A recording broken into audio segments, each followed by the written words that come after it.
What's going on, YouTube? Today we're gonna react to more Mr. Ballin. Everyone was a suspect in the Broadway dancer's murder. I said murder. Alright, so we're gonna, like I said, I like to predict and learn exactly what's going on. A dancer in the dark. Early on the evening of Sunday, November 27th, 2005, a 21-year-old woman named Catherine Woods leaned towards the mirror to put on her eyeliner inside the bathroom of her small apartment in New York City.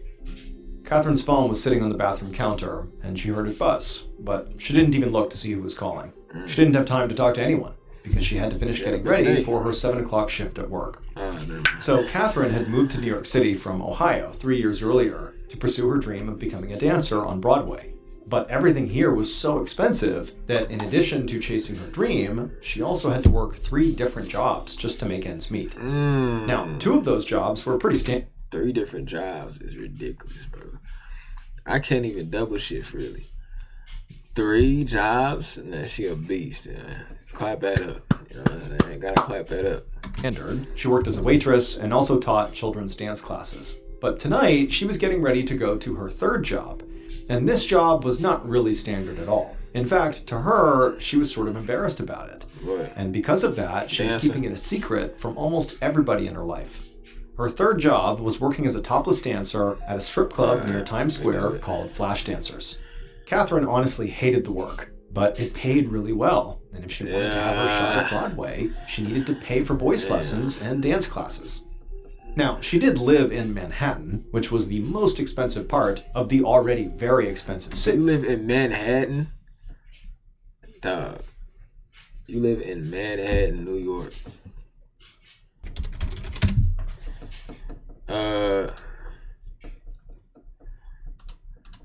Brother. Like, what are we talking about right now? She knew that she could save some money if she just moved to a neighborhood where rent was cheaper. But when she had first moved to New York, she had lived in a less expensive neighborhood for that reason, and unfortunately, her landlord had sexually assaulted her. The experience had been so traumatic that Catherine had, at the time... You know them weird landlords that be like, oh, you didn't make the payment, so if you don't make the payment, you're gonna have to do this type of sexual shit. Like, them are weirdos, bro. That is the weirdest shit ever. It's like it's cops, you know, like they say, oh, I'm not going to charge you with this as long as you do this for me. It's all weird. They're using their power authority to do things. Weird behavior. But it looks like this dude's such a loser. He didn't even give her that option. He just said, let me just do the grape. The grape, YouTube. Grape, like the fruit.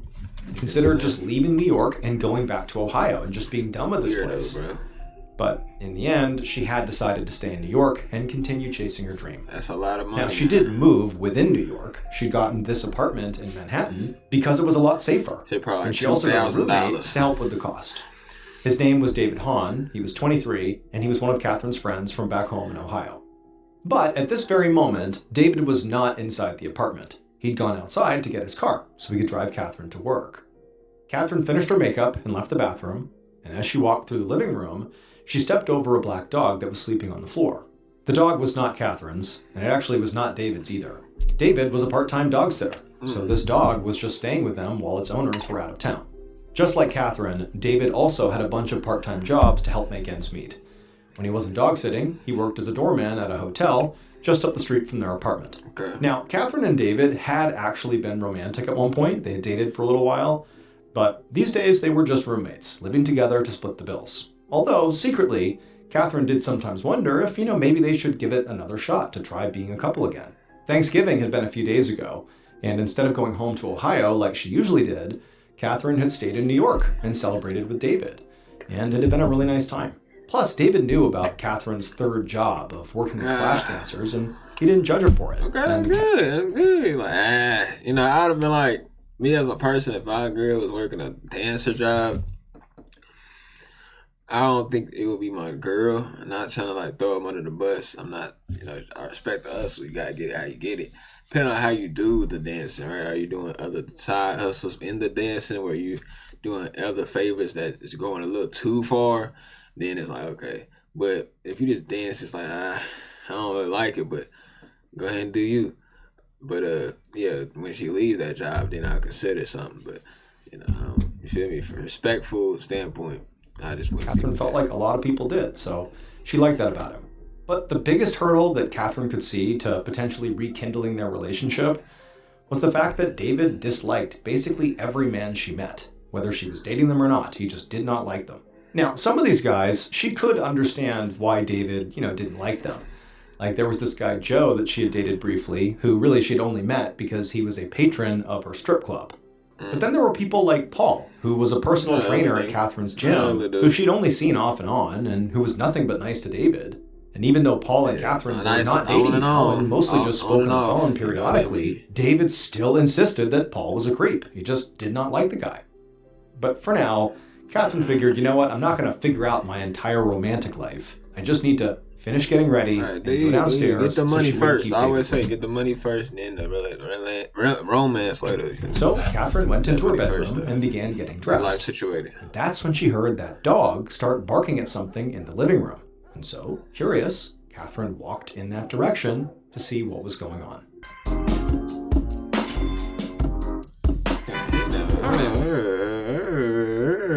A little while later, Catherine's roommate, David, walked quickly along the sidewalk to get his car, which was parked a ways up the street.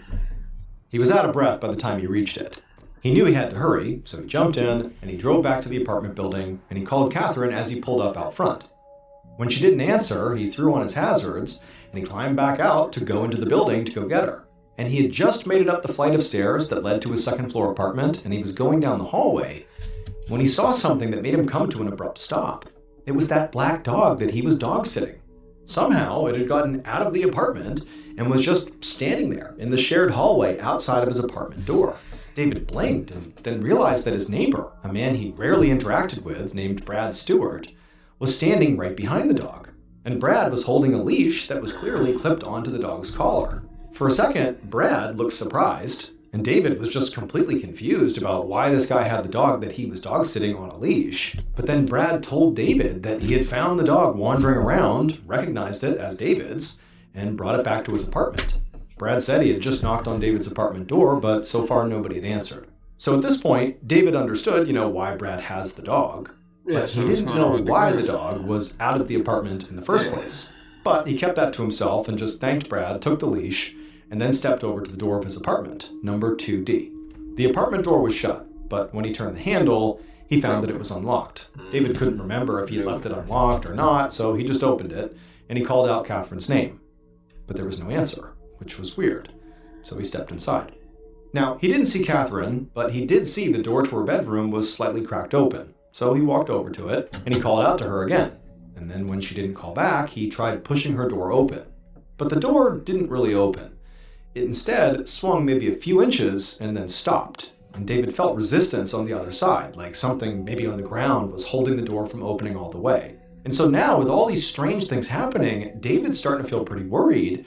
And so this surge of adrenaline came over him, and he just shoved the door open, and he stuck his head in, and he looked inside. And when he saw what was in there, he immediately pulled back, turned around, ran into the hallway, and he called the police.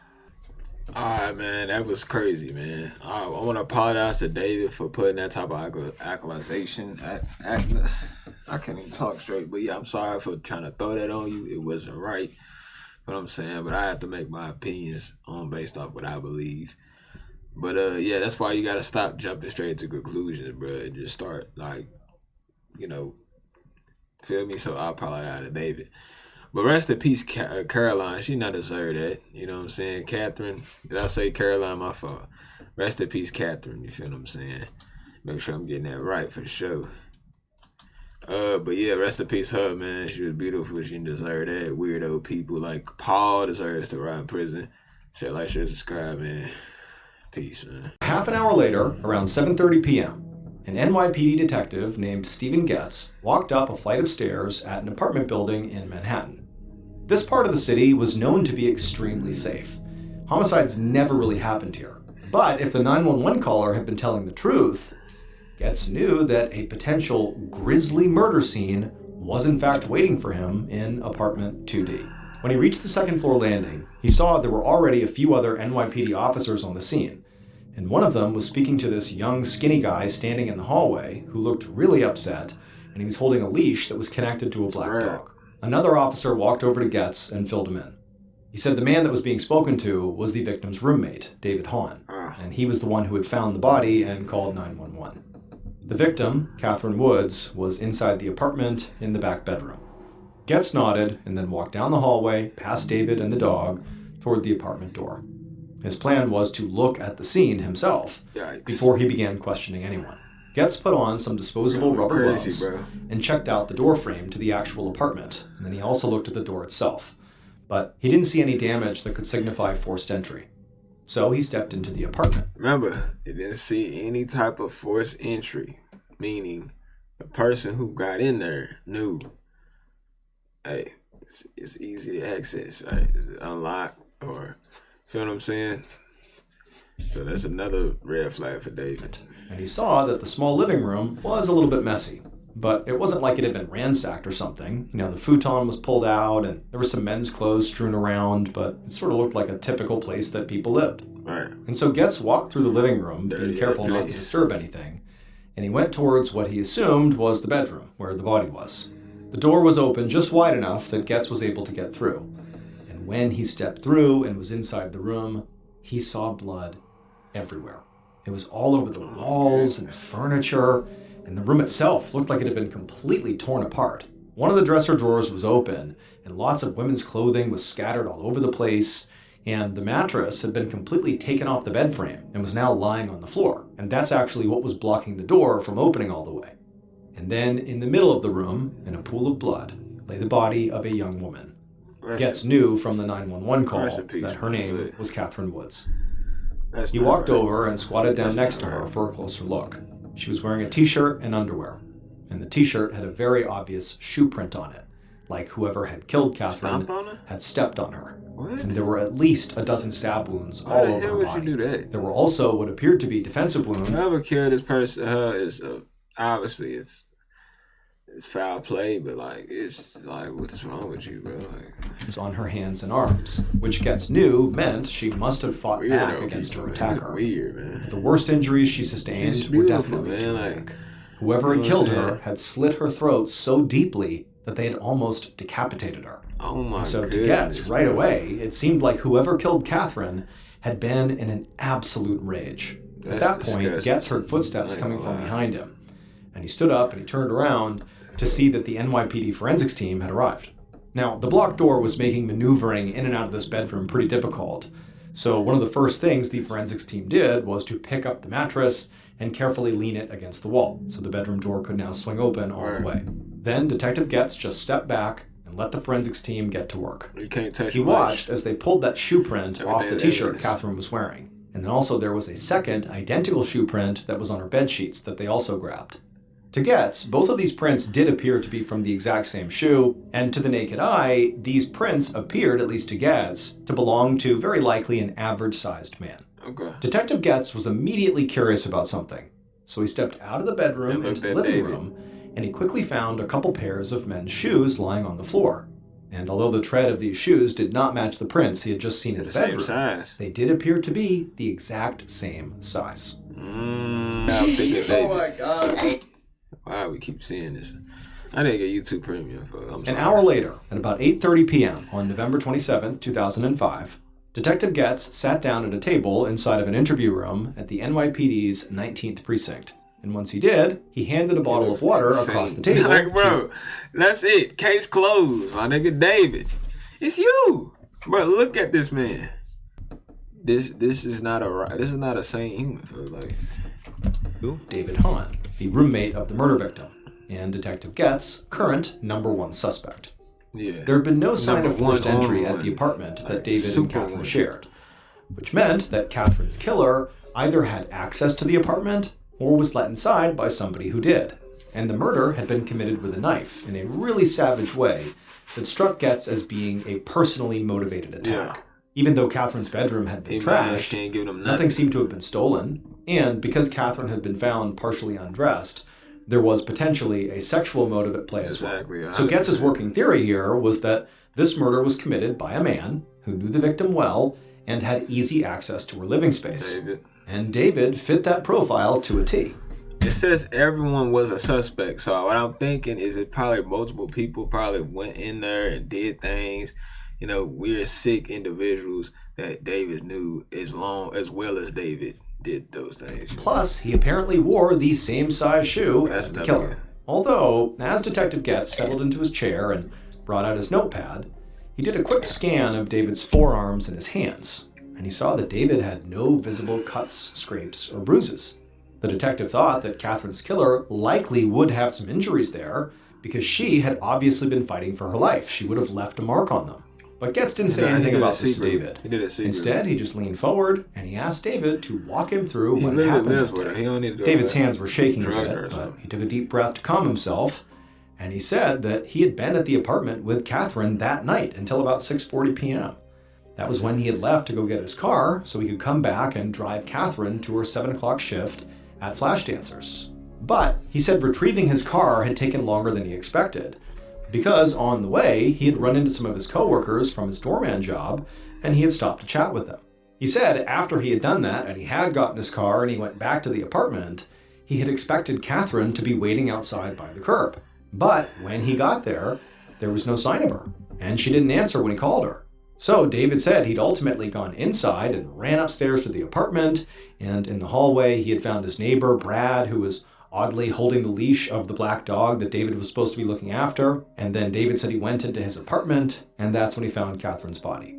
David said he had called 911 right away. It was right around 7.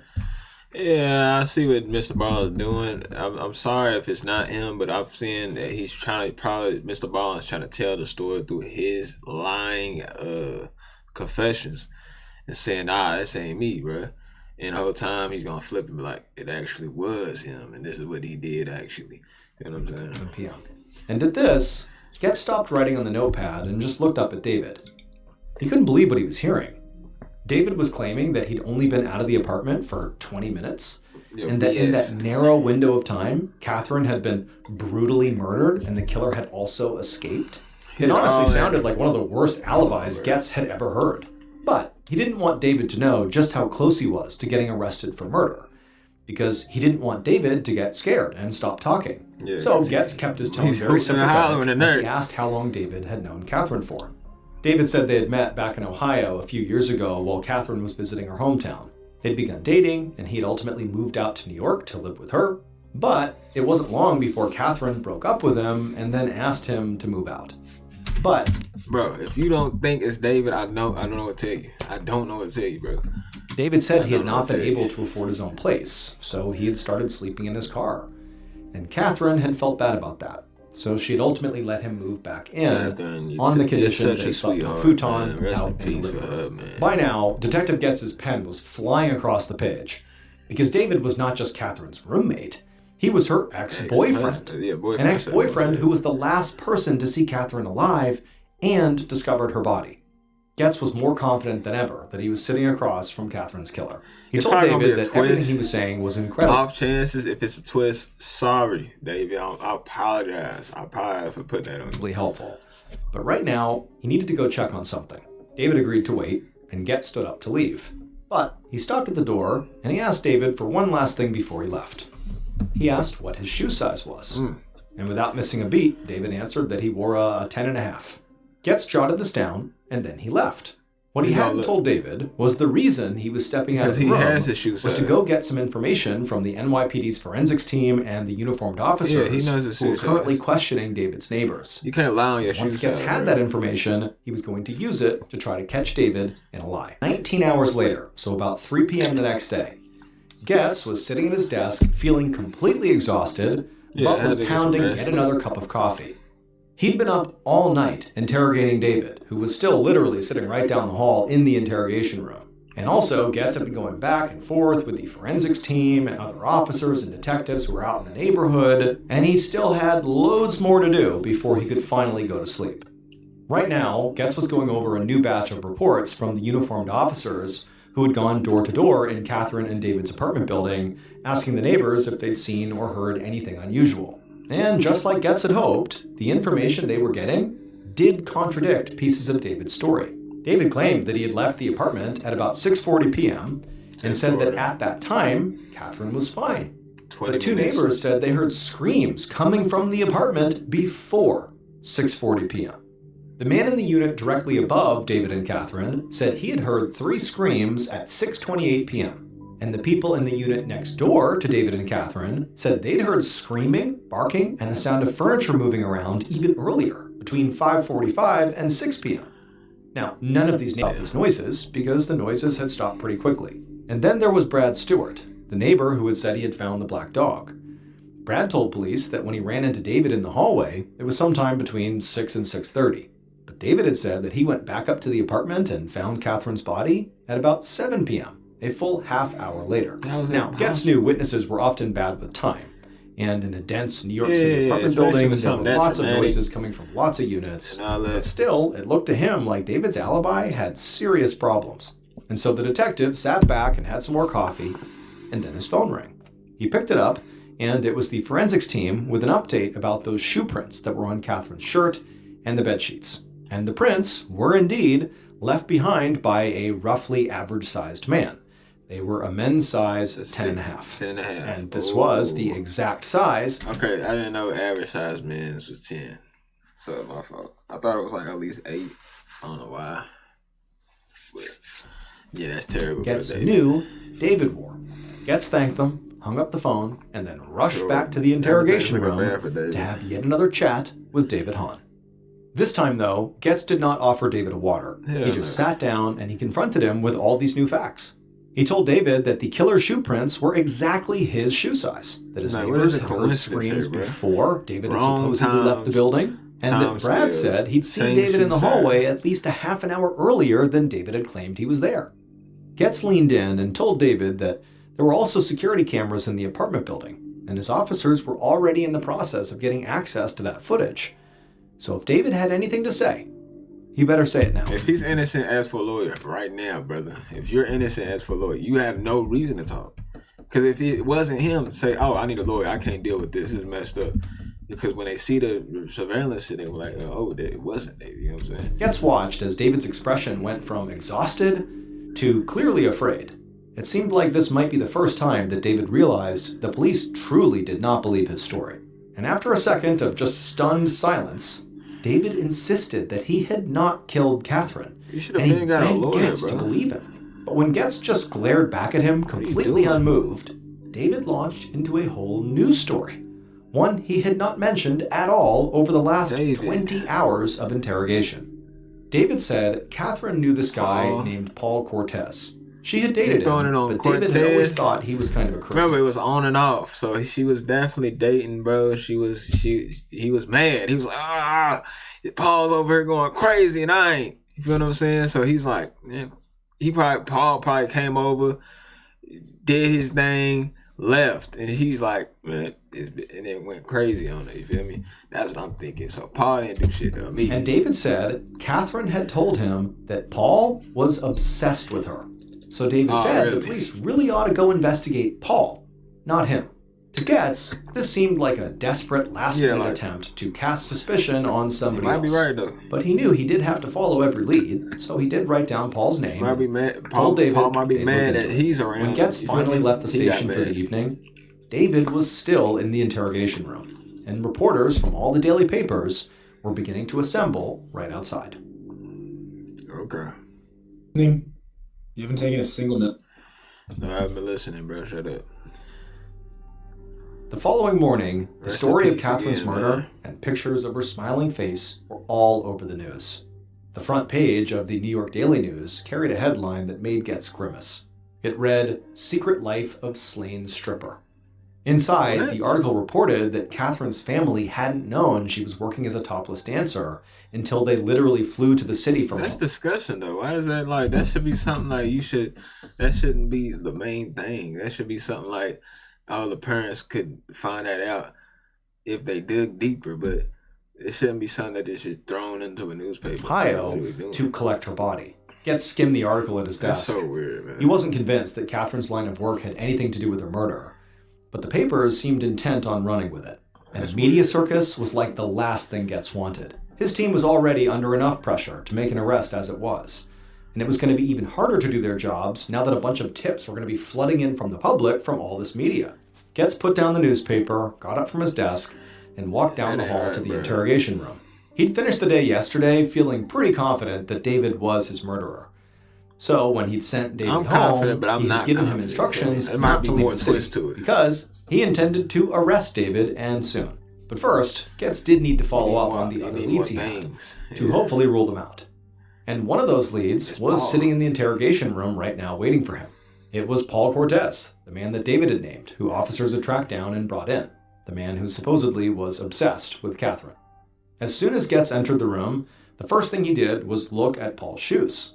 And he could see that they were a pretty typical size too. At a glance, they looked like they could also be a 10.5. Getz also looked for scratches or bruises on Paul's skin, in particular on his forearms and his hands. And he did see one. There was a small injury on one of Paul's fingertips. Getz asked about it, and Paul said his finger had just gotten pinched between a couple of weights at the gym. Paul was very calm and soft-spoken, and he said he'd hurt. Pinched? How the hell your fingertips get pinched by? What are you working on? Like, to get at least a bruise or a crush, a cut on the fingertip would probably be like, oh, I end up cutting myself from working at a warehouse or out delivering packages. That would be more of a realistic. You feel me? But all about Catherine's death in the papers, and he just wanted to help if he could. When Getz told him that they'd gotten his name from David Hahn, Paul just kind of rolled his eyes and said, David had always been jealous of his relationship with Catherine. Paul explained that he had met Catherine at the gym about a year ago, and they'd been dating off and on ever since. At the time of Catherine's death, he said they had been jealous of him, and they'd been dating off and on ever since. He looked better than David. At the time of Catherine's death, he said they had been off, but Paul said he still cared about her and had hoped that maybe one day they might get back together. Paul told Getz that he hadn't actually seen Catherine on the day of her death, but that he had actually spoken to her on the phone earlier that afternoon, which was not unusual. The two did speak on the phone from time to time. That's all it was, but she didn't answer her. But Paul said he really didn't think much of it. And then Paul said that night he wound up going shopping with some friends and then also to a local bar to watch the Jets game at about 8:30. Getz made a note to follow up on Paul's alibi. Then he asked Paul if he had any idea who might have killed Catherine. Paul thought for a moment, and then his eyes lit up. And he said there had been some stalker guy named Joe who'd been one of Catherine's regulars at the... Why didn't I understand? It's a Mr. Ball story. You already know there's going to have some off-end character on the back end that he didn't mention yet. Strip club. Months ago, he'd somehow gotten Catherine's phone number and had reached out to her outside of the club. And around that same time, Catherine had actually gotten roofied during one of her strip club shifts. A roofie is called the date rape drug. It basically makes you incapacitated and effectively unconscious. You don't remember anything. People will be given a roofie and then be sexually assaulted. That's often its use. And even though he'd never been able to prove this, Paul always suspected it had been Joe who gave Catherine that roofie. Catherine had cut off contact with Joe, but the whole incident had bothered Paul so much that he tried to convince Catherine to just quit the exotic dancing scene. But she refused. Paul admitted that he actually went on to call Catherine's father to tell him how worried he was about her. And Catherine had been so mad about that she stopped talking to Paul for weeks. And so Getz jotted all this down and then asked Paul if he knew how to get in touch with this guy, Joe. Paul said he didn't have Joe's number, but it was definitely in Catherine's phone. Because the last time Paul ever spoke on the phone with Catherine, on the afternoon of her death, she'd mentioned something that really surprised him. She said that after months of silence, Joe had started calling her again, completely out of the blue. And at this, Getz studied Paul's face, looking for any hint of deception.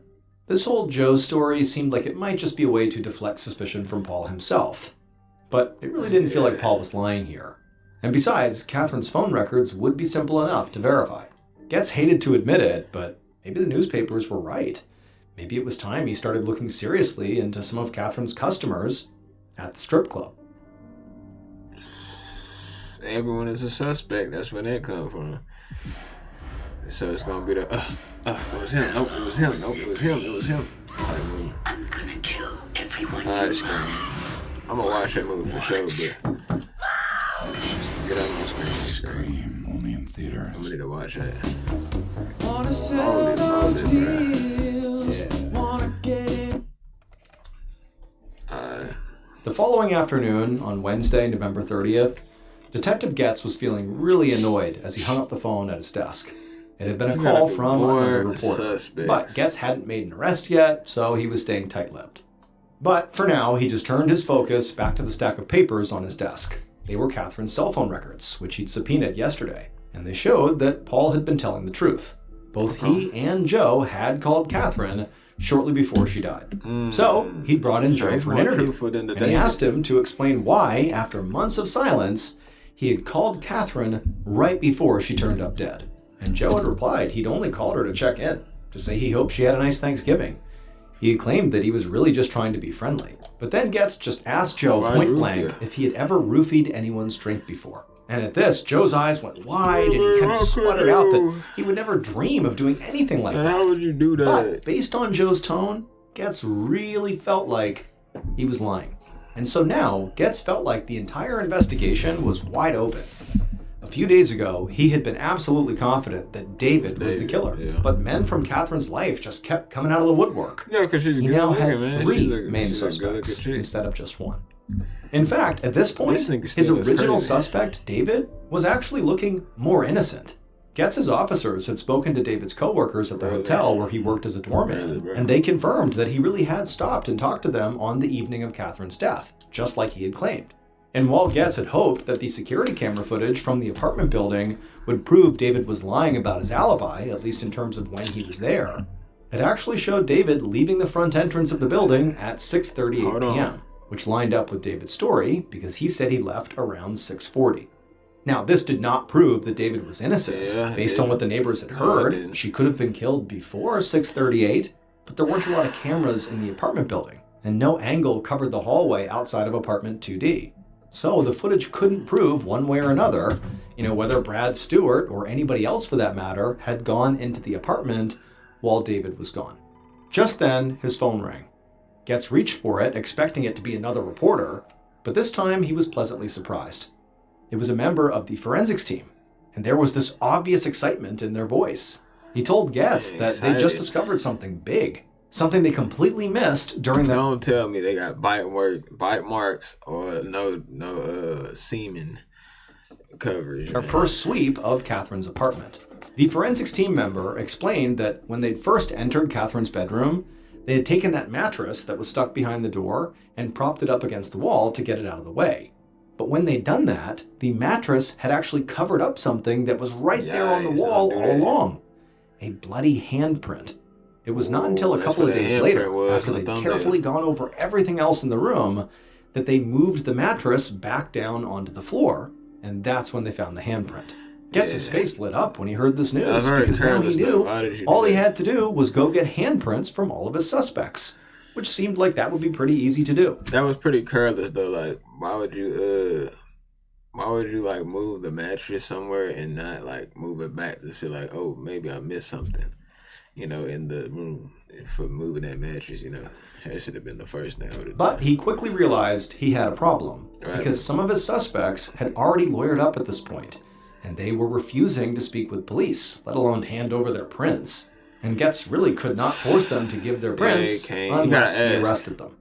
And so that meant Getz was now in this weird catch-22, because he needed the suspect's prints in order to make the arrest, but he also couldn't get their prints unless he arrested them. So at this point, the investigation kind of stalled out.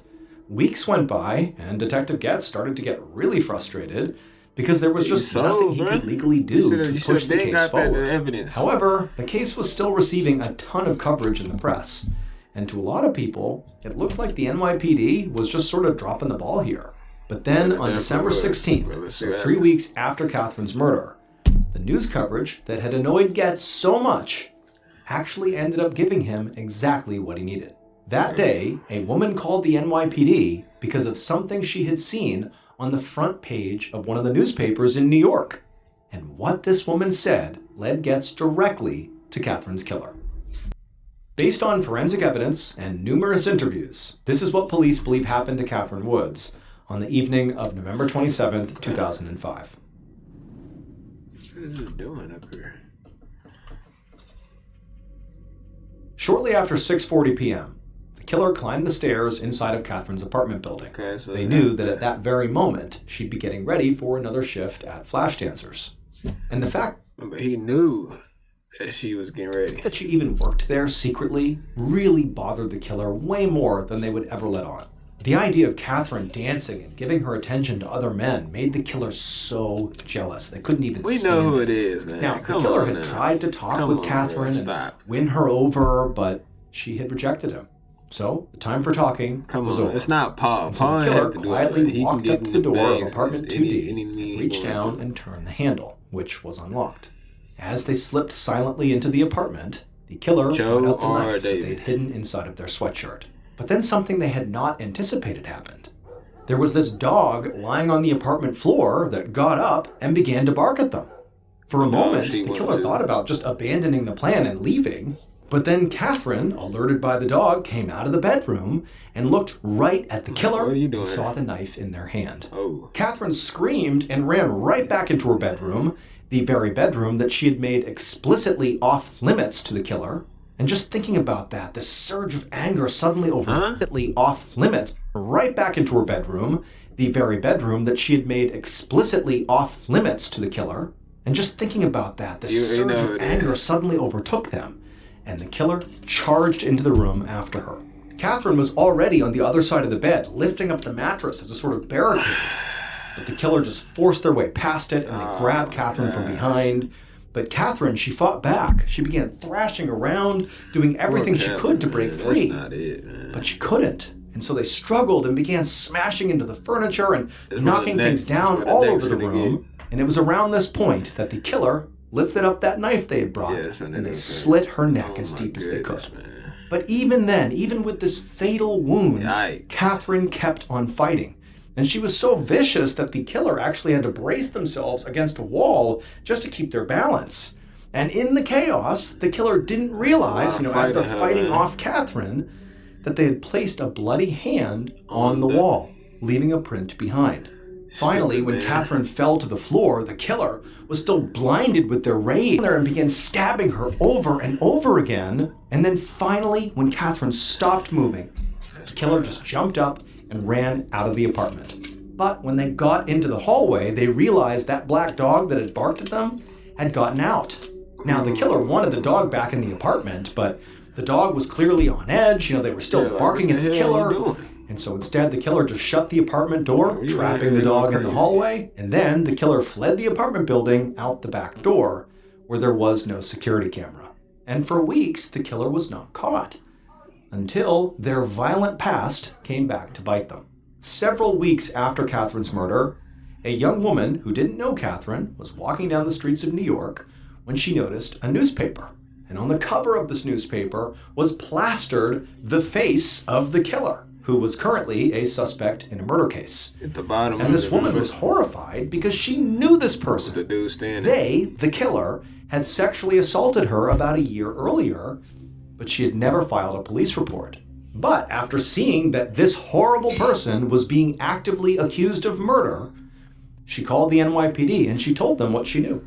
And the NYPD's Special Victims Unit used this woman's accusation as the basis to arrest the killer. And finally, once they were under arrest, Getz was able to get their handprint. And those prints did in fact match the bloody handprint found on Catherine's wall. They belonged to Catherine's on-again, off-again boyfriend, Paul Cortez. Paul, you quietly. You suck, bro. You are terrible. David's suspicions of Paul had been right all along. Paul was a creep who had assaulted at least one other woman before he killed Catherine.